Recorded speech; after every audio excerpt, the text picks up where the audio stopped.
A number of government departments to be merged. A body found on a well. And a local bank adds impetus to a school's agribusiness project. Credible, balanced, committed. This is the CBC Evening News.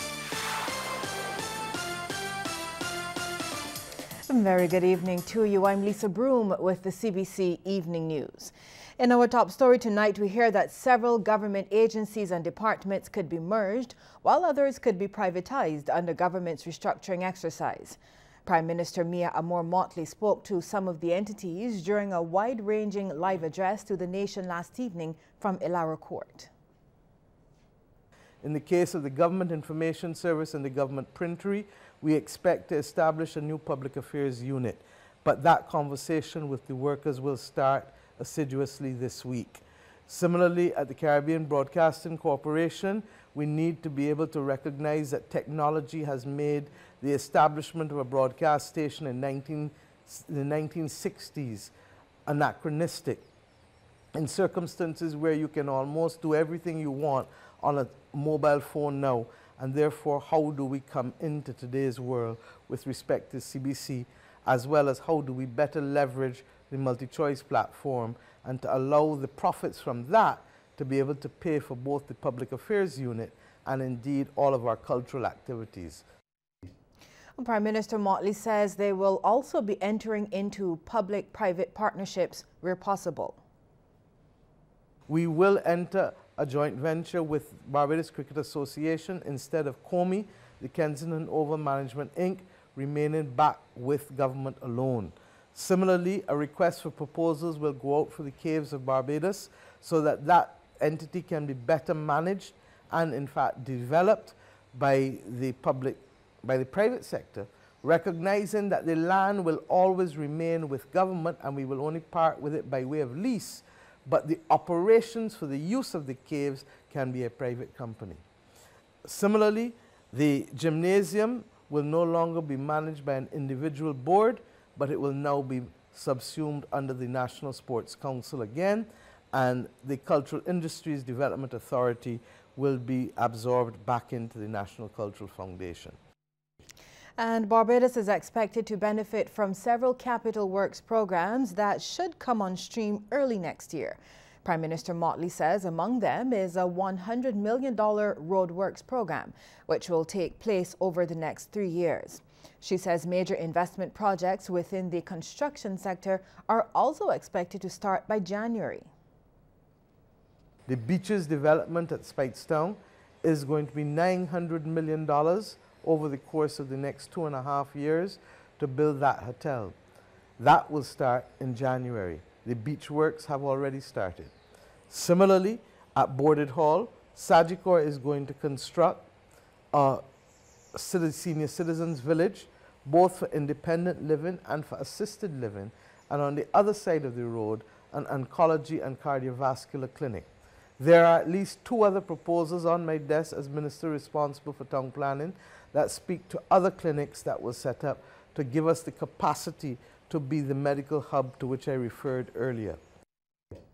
Ms. Motley also says millions will be pumped into the local economy through developments in the private educational sector.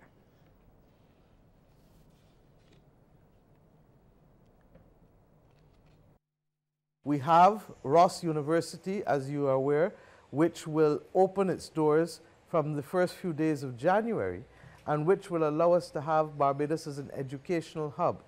And I equally have before me another proposal for the establishment of a boarding school at the secondary level for 800 children from overseas, such that we are able to have an international boarding school here to be able to cater to those in the center of our island.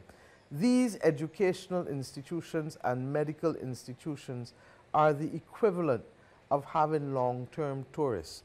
In the case of Ross, that is the equivalent of their 1,500 students and their 100 faculty, of having the equivalent of 60,000 more tourists in Barbados next year, on average for 7 days each. Similarly, the 800 students who we hope to be able to accommodate once we can settle the regulatory issues, would be the equivalent of having another 30,000 tourists if we can get them started from September next year. The Barbados Workers Union will do its utmost to minimize job losses resulting from government's restructuring exercises. This commitment from BWU General Secretary Senator Tony Moore, following Prime Minister Mia Amor-Motley's address to the nation on Sunday. Now, she says this has been one of the main points stressed by the union during its discussions with government. So that the discussions were very careful to locate where these areas might be. And the role of the Barbados Workers Union in these discussions has been to ensure that this location, where it was regarded as necessary, that has been kept to a minimum. Well, Senator Moore says where dislocation is unavoidable, it must be done carefully. That is why when the last social partnership meeting was held Wednesday the 10th of October, the Barbados Workers Union insisted that there should be further discussions taking place at subcommittee level to ensure that the process followed in selecting people from areas assigned for this location, that process was airtight. At the end of a meeting, the first meeting which was held on Friday, that was inconclusive, and it signaled that there would be the need for further discussions in some areas to make sure that all gray areas are addressed. Well, the board of the Grantley Adams International Airport has been put on notice by the Minister of International Transport. It's all over the alleged mistreatment of staff. Now, Minister Kerry Simmons says tourism will fail unless the aviation sector performs efficiently, but that cannot happen if staff continue to feel alienated. You have to call to the main terminal to get a vehicle to come to pick you up, to carry you to a bathroom, because there's no facility for the human beings to use, no appropriate facility for them to use in 2018. I am discontented with that, and I will continue to be discontented, and there's no compromise. And if my board of directors cannot get this situation corrected, and if my team of management cannot understand the urgency of getting this situation corrected, then a radical revision of all that takes place in administration is called for. Minister Simmons was speaking during a church service to mark the 80th anniversary of civil aviation in Barbados. During that service, several stalwarts were recognized for their contribution to the sector. The minister also addressed rumors that some staff members are being victimized after voicing concerns to himself as well as the Prime Minister. Those people in charge of civil aviation now, that I hope that this is just rumor. But that if it is rumor, I want it to be investigated with urgency. Because if it is rumor, it must be corrected if it is accurate. And if it is just inaccurate, then we have nothing to worry about. But I will be absolutely intolerant of a situation of that nature being allowed to continue. A pioneer in the tourism industry wants government to intervene and do something about the high import duties on several food items to give restaurants in the sector an ease. The director and founder of Hotel Food Supplies, Anthony Pickering, says something must be done. He was speaking during the Barbados Hotel and Tourism Association's awards at Sandals Resort over the weekend. Lisa Lord has more. Anthony Pickering is one of the recipients of the BHTA's 2018 Lifetime Achievement Awards. Regarded as a pioneer in the industry, Mr. Pickering is one of the founders and directors of Hotel Food Supplies. That company has been supplying hotels and restaurants on the island since 1987. During the ceremony, he made a plea for a reduction in duties to help players in the industry. This industry cannot afford to pay between 160 and 184% duty on certain commodities. I would plead with you to look at it again, but I would also request that you make one condition, that we get the duties off, but the condition is that you have to buy from hotel foods. Cynthia O'Hara was the second Lifetime Achievement Award recipient. She was recognized for her pioneering role in at least 2 properties on the West Coast, Coral Reef and the Sandpiper Hotel. She is still very active in the operations of the properties and goes into office 6 days a week. I'm thrilled to be in the hotel business. I've never had a day's regret, and I think I still go on with my morning swim, my chocolate after lunch, and my red wine, and long may it last. I can highly recommend it. 2 gentlemen received 2018 Bravery Awards. Bradley Brooms from Cobbler's Cove helped a couple that got into difficulty while swimming near the property back in March, bringing both to safety. The second, Foster and Ince driver Hampton Clark, was driving a tour bus in May this year when the brakes failed going down Cleavers Hill in St. Joseph. His quick action was credited with saving the lives of 33 visitors on board.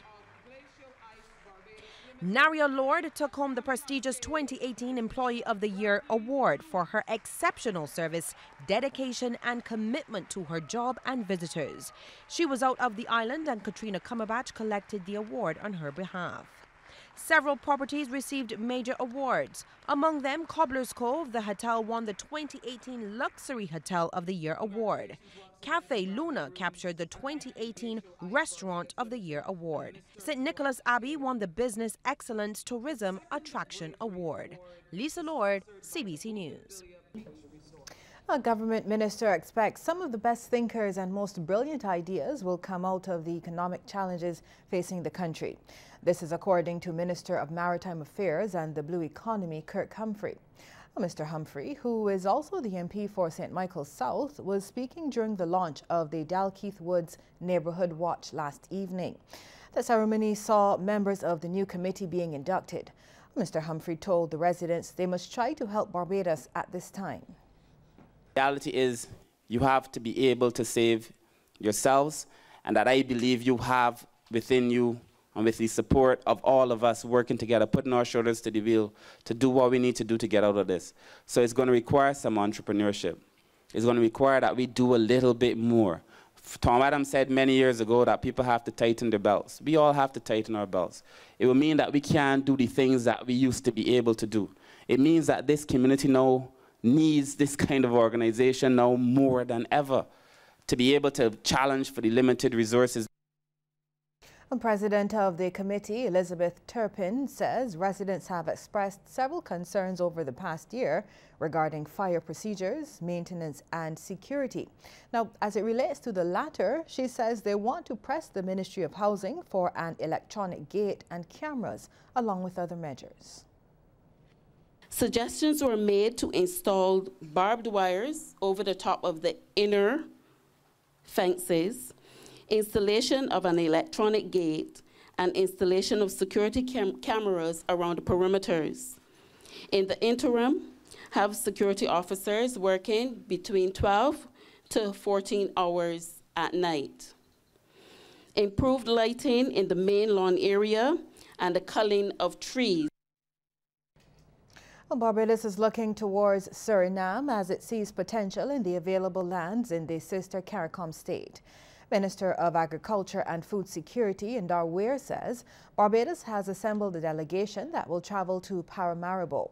Now, Suriname is one of the 2 CARICOM states identified that Barbados and fellow member countries can turn to and develop as the food basket of the region. We are taking very seriously the opportunity that is available for us and for our farmers to be able to take advantage of whatever opportunities are available to us through the support of the Surinamese government and the people of Suriname. Equally, Guyana has also been available to us for quite some time, and given the amount of projects that we have in agriculture in terms of empowerment and enfranchisement of our farmers, we will definitely be looking at Guyana as one of the areas where we can also expand the opportunities for farmers to go to Guyana. And going forward, Mr. Ware says blockchain technology will have to be embraced with respect to trade. Blockchain technology is certainly going to be the way to go in the future. It is here with us. We cannot ignore it. And I agree with the chairman that it is something now that we ought to pursue to make sure that if we are getting involved in regional trade, or if we are trading generally, that we can do so in the most seamless and the most organized way. And that for us is a big one on our agenda and one that we ought to take seriously. Police are investigating the circumstances surrounding the discovery of a body along the Cummins section of the ABC highway this morning. The body was discovered on top of a well in the bushes between West Road and the traffic lights heading to UE by men working in the area around 9:30. Police have not yet been able to confirm the age or gender of the body. Barbados is set to assume chairmanship of the Caribbean Financial Action Task Force next month. This disclosure from Commerce Minister Dwight Sutherland. He says the Financial Services Commission is in the process of enhancing the country's anti-money laundering framework. This conference will be hosted in Barbados under the auspices of the Attorney General. As a result, the relevant regulators are aggressively working on fine-tuning our anti-money laundering framework. You and your membership are among our gatekeepers who flag suspicious transactions and report them. I simply wish to encourage this group to support these initiatives and strengthen your own systems and procedures that identify and reduce these undesirable activities. Well, Minister Sutherland was addressing the Barbados Cooperative and Credit Union League's Awards Dinner and Gala. He says the FSC is working to finalize the implementation of a full risk-based approach to regulate all financial entities, including credit unions. Regulation will be directly correlated to the size and complexity and risk profile of each credit union. Having said that, the cost of regulating the credit union sector has to this day been assumed by other sectors. As credit unions play a critical role in the development of the economy, it is also required that they contribute to the costs associated with the development and administration of effective regulation to the sector. As the country awaits a decision from the House of Bishops on the appointment of the next Bishop of Barbados, an outspoken Anglican cleric is suggesting there were problems with the election process. Neither Dr. Jeffrey Gibson, Dean of the Cathedral of St. Michael and All Angels, nor Rector of St. George Parish Church, Reverend John Rogers, managed to secure the necessary two-thirds majority required from both houses in numerous rounds of voting. Reverend Charles Morris says the highest decision-making body of the Anglican Church in the province of the West Indies should not have sent personnel to Barbados, suggesting the election will be declared null and void. Reverend Morris's comments came on CBC TV 8's Morning Barbados. Because the bishops would have been compounding their wrongdoing. There were many things about that election that were not right. One is, and I remember going to a clergy meeting and raising the issue of the ordination of women being bishops. And it was beaten down. We were told that they could not be bishops. Reverend Morris, who was recently announced as Barbados's new Deputy High Commissioner to London, says he is ready for the new role. I'm constantly aware of representing this country, being an agent of this country, and all that goes with it. I know how I must carry myself, for example, because we are talking about creating an impression, and a good impression, and an honest impression about Barbados. And to me, it is humbling, okay? It is a humbling experience. Eating properly. And that's what the island's newest centenarian, Gwendolyn Mears, says is the secret to her long life. Our Sharika Griffith paid the birthday girl a visit earlier, and she filed this report. Aside from a few aches and pains, Gwendolyn Mears is going strong at 100. Speaking to the media after her official visit with Governor General Dame Sandra Mason, Ms. Mears says even though she does not get out to church anymore, her faith is unwavering. Today is a blessed day. This is the day that the Lord has made. Let us all rejoice and be glad in it. And that is what I am doing. And does do. You know, so I good. What do you? Pains, but I don't worry about them. If you ain't living, you won't have no pain. Miss Mears, or Daisy as she's known, worked as a domestic in her younger days and lived in New York for more than 20 years before returning home. The Centenarian, who's still known for her fish cakes, says she's still able to do most things for herself, albeit a little slower. Cook, wash, clean when the stove burning and I want to sit down, I lie down. I ask God for a roof and feed me. And every day I just get it. What more should I ask for? As for what's going on in Barbados these days, Miss Mears says she doesn't get too caught up with it all. And bother me when I sit today, I sit tomorrow. I ain't got stress. I just got a little sugary doctor tell me, and I don't even mind the heat. Because he could tell what he said for now. I don't worry, I don't have the stress, believe me. No worries at all. She mothered 2 children, Jean and Colin, who passed away earlier this year.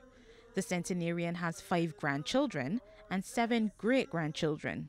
Sharika Griffith, CBC News.